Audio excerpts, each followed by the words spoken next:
I'm gonna put the onus on me to finish it in 15 minutes, I think. So. Sure. So, like I said, I speak pretty fast, and I'm going to take about 15 minutes to finish this presentation. It's a long title, but boils down to Narega and education. I know Farzana and you were pretty much eyeballing me right now, going again. So it's one more citation for you guys. I was in Bengali, but from Hyderabad. So when I wanted to start working on this, they've already taken up Andhra Pradesh. This is not a paper on Andhra Pradesh. This is pretty much the entire India. When we started working on this, we already found somebody else working on India. So how did we define our paper? We looked at another data set. So the other India paper looks at the DISC data set, and we look at DLHS. So there's a difference. I hope Abhiru will not ask me the difference question.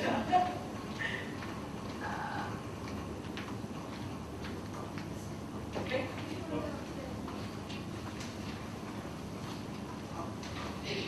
So, just a quick as to what we're doing. The research question is pretty simple. We're looking at how an employment guarantee program affects children's education. You might ask whether it should or not, and we'll go through a potential channel as to why it should happen. We'll also look at the differences across genders and different age groups. And the reason we want to try and do this in terms of the age groups, because we want to sort of tease out this income and substitution channel that's possibly going on at the household level. I won't clearly do any background information, but the most important thing about why we want to focus on this is this whole provisions encouraging participation of women. We know that there's equal wages that are supposed to be paid to men and women, and also there's some sort of a mandate for women's participation. And we'll also look at marginalized castes and see what's happening in their households in terms of these kids' education. So what are these possible channels that I was just referring to? So we could have these three channels, and somebody else told us about a role model channel, which we haven't looked into it. So there could be a potential income channel, which is that now you have increased wages within the household, and through this increased female labor force participation, which pretty much everybody here who will present later on as well have shown, that Narega has sort of shown this increased female labor force participation. Because you have increased wages in the household, you could just have an overall increase on children's health outcomes or children's educational outcomes. And there's a whole host of papers that talk about that this is basically nothing compared to what the literature is about. There's an important bargaining power involved as well, and we've sort of heard about this today in the morning. So now that you've placed this money in the women's hands, they have now more of a bargaining power. They could potentially have more of a bargaining power, and so they could spend a little more on their children's education, on children's health outcomes, and we're hoping that the gender bias is sort of mitigated because of this, right? And the most important one that comes out is the substitution channel. And I think we can all relate to this, that especially girls, if your mom is now working, you sort of have to play the role of a mom now at home. You have to take care of older siblings possibly. The onus is now on you to take care of household activities. And so the first two could have an increase in education, but the substitution channel could possibly decrease children's education, especially maybe possibly for the girls, right? So theoretically it's kind of ambiguous as to what's going to be happening. So then, how do these play along in with Narega and different outcomes that's happening based on this? This is the first conference that I am presenting this paper, and it's sort of nice to see that as I went along the program, I said, okay, cited, good. I haven't missed out on anybody's paper, that's very good. We've seen sort of increase in casual wages, and a lot of this is coming from the female side. I think Laura will say tomorrow that I'm doing a bad job of this because she has different results today. We've seen an increase in female labor force participation. We've seen consumption expenditure go up. Noina, who's at Vanderbilt, she's looked at expenditure based on Narega, and she finds this interesting expenditure difference, which is in the households with Narega, participation. Alcohol consumption has gone down and milk consumption has gone up versus non-Narega districts, which is sort of a proxy towards, okay, maybe we are sort of investing a little more in our kids.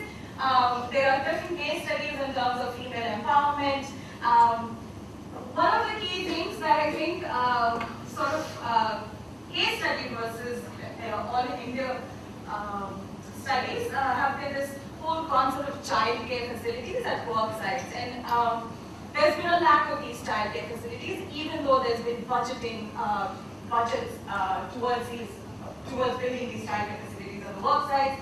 And then, of course, because we're looking at education, like I said, they work on education. They've done the education paper at looking at Andhra Pradesh, where they find pretty good results in terms of attendance. The Lee and Safety paper is a recent paper, which is looking at the Shrreyasee data set. And what they've found is that enrollment in private schools have gone up, but the increase has been less than what it could have been. Government school enrollment has gone down. So we sort of played along with this to motivate our paper as well. Alright, so in the event that I run out of time, preview of results, I claim my research to be one of those research that never usually has any stars we put on the coefficients, and that's going to be consistent along in this paper as well. We find no significant impact of the program on children's education, and we're looking primarily at completed years of schooling. We find consistent negative effect on girls' education, even though if it's not significant, and it's particularly pronounced when the head of the household is female. So as we go along, I'll show you some evidence of gender bias, which is are the boys benefiting more than the girls, or the girls benefiting more from the boys, and so on and so forth. Age-wise results. This is sort of our method to look at income channel and substitution channel playing along. We see that younger boys seem to experience an increase in education when compared to the girls, and I'll define what young means later on. But consistently, we find that the older children are substituting away from education and going towards work. So what are we doing in terms of empirical strategy? In terms of view, we're doing a difference in differences. We have district variation and time variation. We're looking at treatment districts and control districts. So in our treatment districts, we've included phase 1 and phase 2. Control districts are going to be phase 3 districts. And so what we've ended up doing is dropped out the urban districts. But as a robustness check, we've put back the urban districts in our control group and seen what the results look like. Time variation, we have a good before and after 2006, and that's what our equation is going to look like. I'll go through the definition of the variables and the equations in a couple of seconds. Coefficient of interest is going to be that beta 1 on the treatment variable, like I said. We want to talk about how Narega has been very much a phase-wise implementation, and so we have to take into consideration the fact that there's sort of these differential trends that are going on. And so what we end up doing is, and this is going to be our preferred specification, we're going to add in a district-specific linear trend in our estimation. Stata was not happy with that. I've had to buy 2 laptops because of that as well. So what is our equation and what is our variable? So YIDT, so the outcome variable is at the individual level in a district D in year D, and that's going to be our completed years of schooling. Narega D is going to take a value 1 for the treatment variable, 0 for the control district. Post is 1 for after 2006 and before 0 for before 2006. We have district fixed effects, year fixed effects, district specific linear trends, and then we have a whole host of control variables, the individual and household level characteristics. We have gender, caste, religion, household size, share of females in the household, household assets, and then the gender of the head of the household as well. And then, of course, that error term that we're all concerned about usually. So what is my data? The data is district level household and facility survey, and this is a huge data set which collects a whole host of things, and we're just looking at one aspect of the outcome variable. We're looking at the second wave and the third wave. Second wave was from 2002 to 2004, so before the policy, and then the third wave is 2007 to 2009. After the policy, we look at only 2007 to 2008, but as a robustness check, like I said later on, we will include the 2009. So, a couple of things about our data set. We've had to drop Nagaland from it because actually doesn't collect data from Nagaland. We've dropped districts that have a 100% urban population. We've also had to drop districts that were broken up after the DNHS2 just to be consistent with things. We've also restricted the analysis to the usual residents of the household. So the survey actually asks if you live here consistently or you're visiting. So we've sort of dropped up the people who said you're visiting for how many ever days. Our estimation covers about 552 districts, and we restrict children aged between 7 to 15. We've also looked at 7 to 14, and our results are pretty robust to that as well. It's about 900,000 children, and out of which 46% are females. All right, so here's a little bit of a summary statistics. This is pre-treatment statistics. What I want you to focus on are the treatment and the control group, and then the difference. We've been concerned about this whole targeting towards marginalized caste. These differences are significant for this. There's a whole host of other summary stats that are going on. And it's in the paper, so I didn't want to add into all of that. You might be concerned about a parallel trend assumption because we're doing the difference, and I'll get to that in a second. This is the main result where I cut down on that humongous table in the paper. This is the entire sample that we're looking at, and the second column, the even columns are the ones that are giving you the district specific linear trends. We don't find any significant effect on this, of course. But if you see, the overall sample shows that it's decreasing by 0.11 years of schooling. What happens when we break it down between genders? Girls have a higher decrease, but it's not significant, so it's 0.27. But boys sort of see an increase. It's not significant, so I'm not going to make any claims based on that. Parallel trend assumption. So Abhilasha, who's the co-author on this, is now at Moody Analytics, and this was one of her chapters on the dissertation. And right when we started running this, she was about to graduate, parallel trend assumption didn't work, and we said, all right, let's go back and see what we can do. So we sort of run this falsification test as a way of getting around the parallel trend assumption. And we said, all right, let's look at 19 to 21-year-olds. Ideally, we don't expect them to go back to school. They will take up Narega because they're above 18. Narega is in for anyone above 18, and so we should hopefully find no significant effect. If we do find any significant effect, we're screwed at this point. So we didn't find any significant effect. If you want to go by the numbers, right, like the males definitely, or the men at this point, have like an increase in education versus the girls, women, however you want to define them, but they're not really, they're definitely not significant at this point. What happens when we do these results based on ages? So we've sort of made 3 different groups. We've grouped them between 7 to 9, 10 to 12, and 13 to 15, and this is what I was talking about, the younger to the older groups. So if you, of course, again, we have no stars, but if you look at the older generation, the girls and the boys have this negative effect. I want you to focus on the younger ones. Younger male boys seem to have an increase in education. Of course, this is suggestive of evidence again.